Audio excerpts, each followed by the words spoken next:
Kaibigan, nabitin ka ba sa vlog ko nung nakaraang araw? Yung tungkol sa Ternate?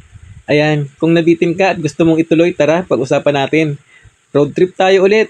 At nandito nga ako sa tulay na kumukonekta sa San Jose Ternate at sa Pinakabayan. So, andito na tayo ngayon sa bayan ng Ternate at hindi ko kabisado ang mga pasikot-sikot dito. Ipagpaumanhin nyo po. Pero gusto ko pa rin itong i-vlog dahil meron nag-request nga na i-vlog natin ang Ternate, Cavite. At yan po, yung nasa main road lang po tayo ng kahabaan ng kalsada rito. Pero sa both sides po niyan, sa kaliwa at sa kanan, ay meron din po diyang daanan. At hindi ko nga lang po alam kung anong mga pangalan ng daanan dyan.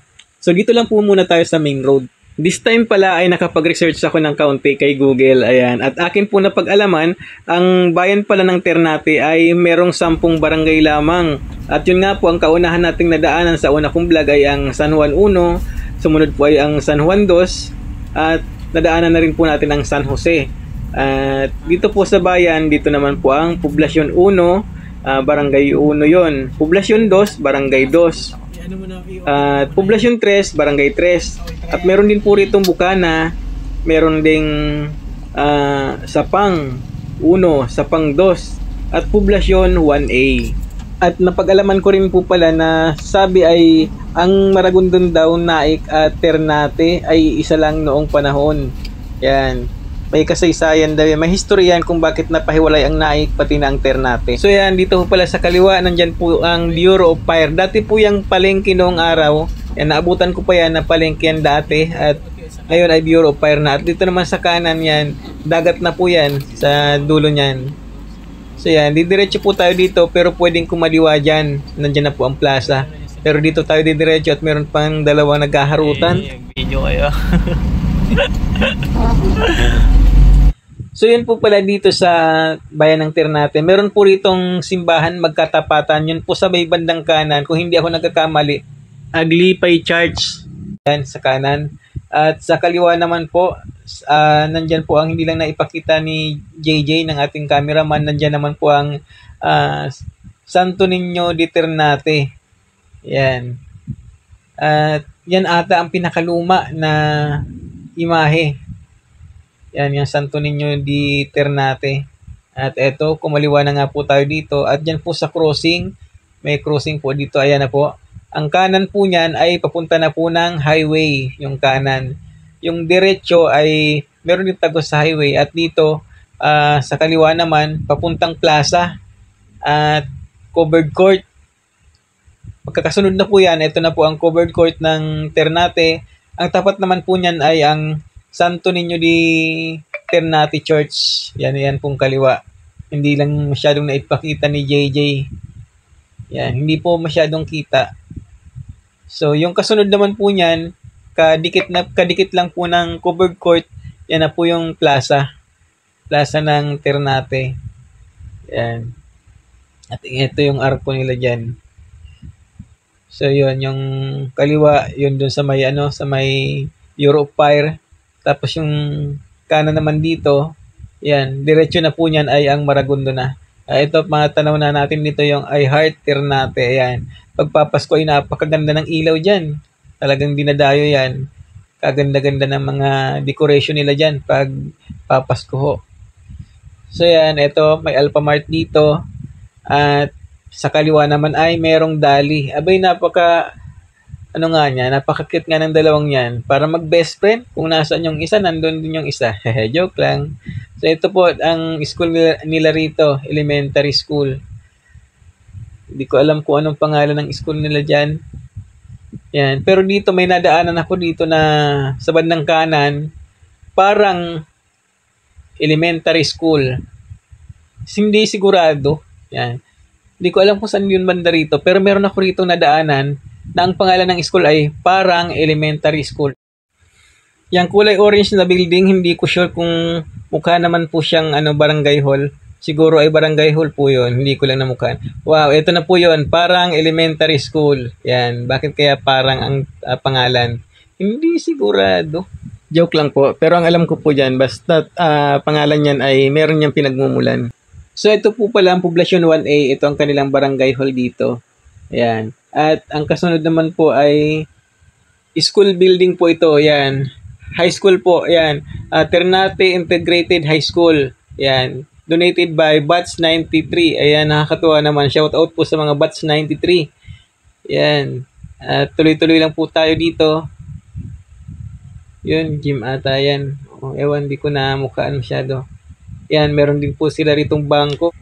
Kung hindi po ako nagkakamali, iisa lang ang bangko rito sa Ternate. At yung pong kasunod na yan, open space po yan. Diyan usually po ginaganap ang peryahan. Diyan po nilalagay ang peryahan. At kung didiretsuhin nyo po yung kalsada na yan, diretso na po yan ng Maragondon.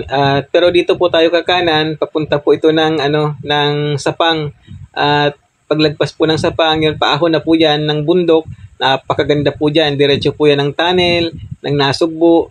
Pero madadaanan po dyan ang Puerto Azul at napakaraming mga beaches doon at ang kagaganda. Dito rin po pala sa Ternate ang mga bus company. Nandito po yung mga paradahan nila.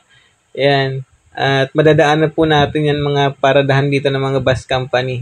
So yan sa kaliwa, mga commercial space po yan. At dito na po sa kanan, ayan, St. Anthony de Padua. Kadikit na po niya yung Save More dito. So yan, dire-diretso po tayo. At ito pong kaliwa, ito po yung kanilang bagong palengke. Ang laki-laki po dito ng palengke nila. At minsan po ay nadadaanan ko dyan, napakarami po nagtitinda dyan sa harapan. Tawag po ata nila dyan ay araw ng palengke, hindi po ako sure. So, ayun, may gasoline station na bago. Ayan. At yun, sa bandang kanan, nadaanan po natin ang terminal ng Saulog.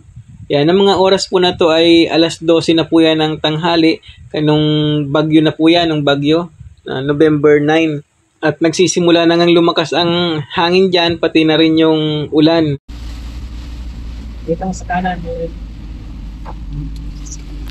nakatalsik.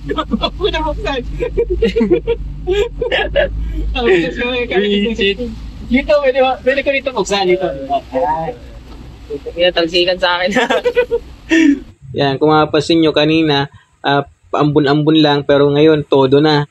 Bagyuhan na kasi dyan ng mga oras na yan. Kaya lang, syempre, for the vlog ang person, meron lang po tayo ma-upload. Kaya kahit bumabagyo, yan, vlog pa rin tayo para makapag-update po tayo sa ating mga kaibigan na gustong makapanood ng mga vlog natin.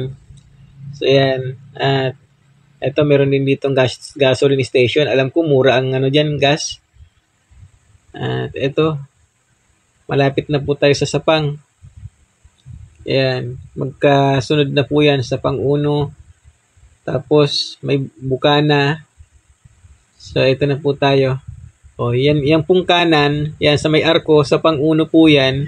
At sa kasunod po nito ay Bukana. Nandyan naman po ang Dalaroy Beach Resort at ang Ternate Beach Resort. Isa pang pakanan na yan, yung diretso po na yan, papuntang Bukana sa may Alphamart. Yan, papuntang Bukana po yan, kung hindi ako nagkakamali. So yun, hindi na po tayo pumunta ng Bukana, dito na po tayo dumaan sa diretso at ayan, may Pure Mart nga sa kanan. Parang sa Pangdos naman ata dyan, hindi po ako sure. Ayan, may mga commercial space naman din sa kaliwa. At dito, meron pa rito isa pang Alphamart. Dito sa may unahan lang ng kaunti. So yan, dito na sa kanan, meron ditong isa pang Alphamart, magkalapitan lang. At yan, nandito yung best friend niya, Dali, magkadikit nga silang dalawa. Akala ko walang Dali, meron palang Dali rito. So yan, iikot na po tayo dito sa una-unahan ng konti. At palagpasin lang po natin itong dalawang yellow line. Yan. At yung diretso po na yan ay paakyat na po ng bundok at marami rin pong resort dyan. Magaganda po ang resort dyan sa Puerto Azul. Sabi ay parang mini Boracay daw. At hindi lang iisa ang resort dyan, marami sila. At eto, nadaanan natin yung terminal naman ng San Gabriel. Yan, dire-diretso na po tayo. Pauwi na po kami dyan dahil medyo nagugutom na rin talaga. Pero muli po nating sisilipin yung yung palengke ng Ternate. Dito nga pala kami dumaan sa Lumang Tulay dahil merong parada ng ililibing. Yan, humabol sa bagyo. So ito yung palengke ng Ternate. So yan, basahin po natin, Baraka di Bara. Ayan, ano po ang ibig sabihin niyan? Kung kayo po ay Ternateño, yan. Ang alam ko po kasi dito sa Ternate ay marami pa ritong nagsasalita ng Chabacano. Yan, nakakatuwa. Alam nyo kung papakinggan nyo ang kanilang salita na Chabacano dyan, matutuwa talaga kayo. At ito pala sa kaliwa, ito ulit yung Save More. Balik tayo doon sa Chabacano. Ilang beses kong naririnig yan pag pumupunta ako, napapagawi ako sa palengke, sa lumang palengke pa. Ang gandang pakinggan ng mga salita nila, kakaiba. Yan. Siguro, dahil nung panahon ng Kastila, siguro ay na-impluwensyahan talaga ang Ternate. Hanggang ngayon, magpahanggang ngayon, marami pa rin nagsasalita ng Chabacano dyan sa Ternate. So yun, moving forward na po tayo. Kakanan na po tayo rito, papunta na ng Maragondon. Yan. Pero sako pa rin po ito ng Ternate. Yan, may dali sa kanan. So yan, dire-diretso lang po tayo rito at marami po ritong gasoline station. Ayan, gasoline station din ulit. Kasi ang dami rito mga bus company. Yan, mga terminal kaya ng bus company. Kaya ang dami rin ditong, ayan di ba? Kaya ang dami rin ditong nagnegosyo ng gasoline station. So ito, meron ulit ditong isa pang gasoline station sa kaliwa. Ayan di ba? Yan. At malapit na po tayo sa boundary. Alam ko, nandito banda ang boundary. Hindi ko lang matandaan. Yan, gasoline station po ulit.